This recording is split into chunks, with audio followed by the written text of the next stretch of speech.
Ikuti pola 80/20 dalam memilih makanan.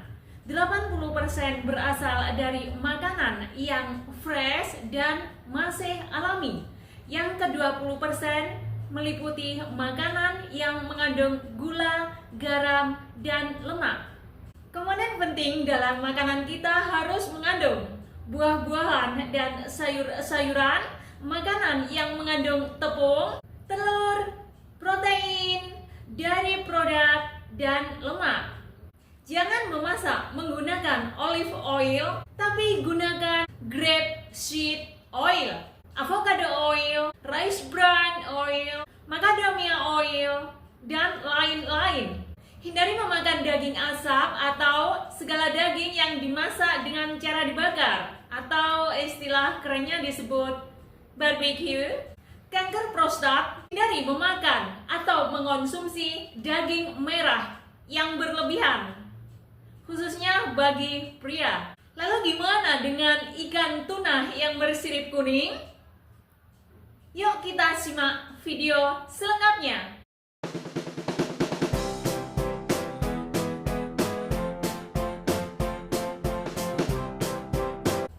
Prinsip dalam memilih makanan adalah pilihlah makanan yang masih alami dan segar, bukanlah makanan olahan. Karena makanan golongan ini mengandung banyak nutrisi yang sangat dibutuhkan oleh tubuh kita agar tubuh kita bisa berfungsi dengan baik. Nutrisi itu antara lain vitamin, mineral, protein, antioksidan, fiber, dan masih banyak lagi. Keseimbangan adalah kunci utamanya. Makanlah dengan pola 80/20 di dalam diet harian kita sehari-hari.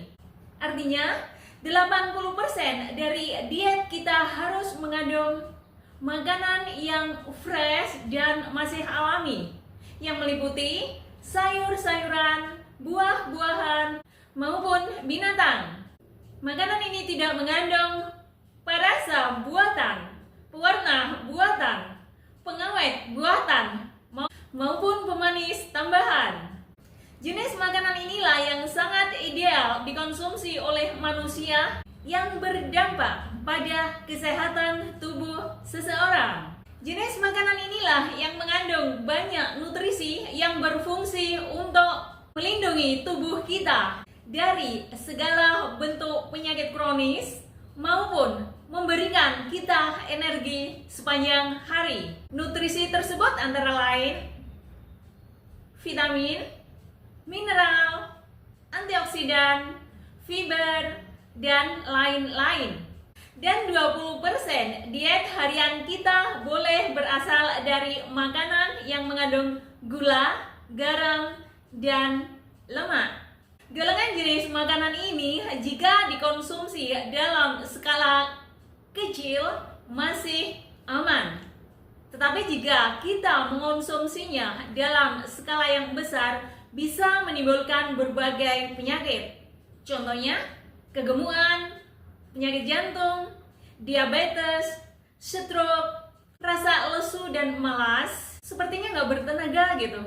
Tetapi kenyataan yang terjadi di masyarakat justru bertolak belakang dengan yang saya sebutkan di atas. Mereka cenderung mengonsumsi makanan olahan jauh lebih banyak dan mengandung sedikit makanan yang masih fresh dan alami. Komponen esensial makanan kita meliputi 1. Buah-buahan dan sayur-sayuran. Mengonsumsi banyak sayuran dan buah-buahan bisa menekan terjadinya kemungkinan serangan penyakit jantung, stroke, diabetes, darah tinggi, dan lain-lain. Tetapi yang perlu diingat, harus disesuaikan dengan porsi kita masing-masing. Jangan berlebih, jangan berkurang. Cobalah mengonsumsi golongan makanan ini dalam keadaan segar dan masih alami, daripada yang sudah di frozen ataupun makanan kaleng. Makanlah golongan makanan ini dalam keadaan mentah ataupun dimasak sebentar saja. Karena jenis makanan ini mengandung banyak enzim yang sangat dibutuhkan oleh tubuh pada saat pencernaan. Usahakan untuk memakan buah-buahan atau sayur-sayuran yang bervariasi. Karena masing-masing dari jenis-jenis sayuran maupun buah-buahan memiliki nutrisi yang berbeda. Komponen esensial yang kedua adalah makanan yang mengandung tepung. Golongan makanan ini banyak mengandung karbohidrat yang biasanya bisa kita jumpai pada biji-bijian ataupun sayuran yang bertepung. Contohnya, kentang, wortel, ketela, kacang-kacangan, biji-bijian, dan lain-lain. Tubuh kita memerlukan karbohidrat sebagai sumber energi dan kesehatan panca indera. Konsumsilah makanan jenis ini sesuai porsi Anda masing-masing. Jangan berkurang atau berlebih. Jika kelebihan makanan golongan ini bisa menyebabkan naiknya kadar insulin di dalam darah yang bisa mengarah pada diabetes tipe 2. Pilihlah golongan makanan ini yang masih fresh dan bukan olahan. Sebisa mungkin, hindari makanan yang banyak mengandung tepung putih. Komponen esensial yang ketiga adalah dairy product. Pilihlah dairy product yang tidak berperasa. Contohnya, plain Greek yogurt. Sebisa mungkin, kurangi mengonsumsi keju padat atau yang lunak seperti feta cheese, ricotta, dan lain-lain. Untuk susu, pilihlah susu yang segar dan tidak mengandung laktosa. Alternatif lain, jika kalian tidak bisa mengonsumsi dairy product, pilihlah susu gandum, susu kedelai, susu almond, dan lain-lain. Tetapi yang perlu diingat, mengonsumsi susu kedelai dalam jangka waktu yang lama bisa menimbulkan masalah fungsi tiroid. Jika kalian tidak bisa mengonsumsi dari produk, pilihlah makanan yang mengandung tinggi kalsium. Di antaranya sardin, salmon, tuna, brokoli, dan sayuran-sayuran yang berwarna hijau. Contohnya, pocoy, bayam, dan masih banyak lagi. Nah, sambil menunggu tema selanjutnya, siapa nih yang belum subscribe? Cepetan! Cepet subscribe! Dan jangan lupa tekan tombol loncengnya ya guys, agar Anda ternotifikasi. Yuk, kita simak tema selanjutnya. Komponen esensial makanan yang keempat adalah protein. Hindari mengonsumsi daging olahan, karena biasanya daging olahan ini mengandung nitrosamin dengan level tinggi yang bisa menyebabkan kanker. Pilihlah produk hewani ini yang bebas hormon dan dipelihara secara terbuka, atau istilah kerennya disebut free range. Contohnya, ayam, sapi, kambing, angsa, itik, ikan segar, dan lain-lain. Masaklah makanan golongan ini dengan cara direbus, dikukus, digrengseng, bahkan di oven. Dari makanan olahan yang diasap dan yang dimasak dengan cara dibakar, karena bisa menyebabkan kanker usus besar.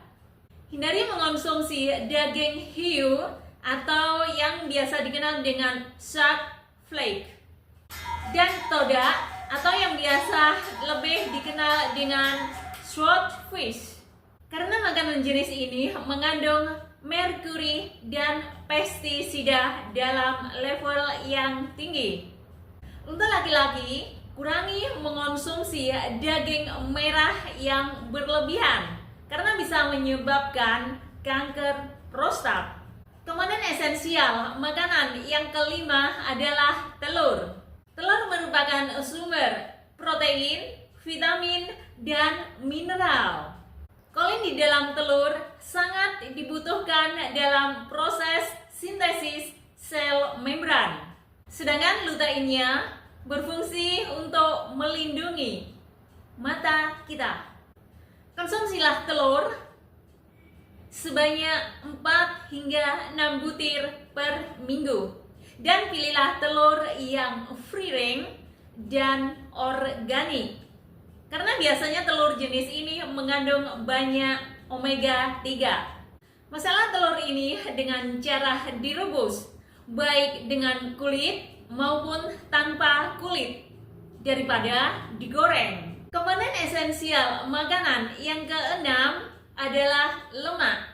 Beberapa lemak sehat sangat dibutuhkan oleh tubuh kita untuk bertahan hidup. Dengan jumlah dan tipe yang tepat, lemak sehat ini sangat dibutuhkan untuk kesehatan jantung, kulit, rambut, otak, dan hormon produksi. Jenis makanan ini bisa didapatkan dari alpukat ataupun cold press extra virgin olive oil.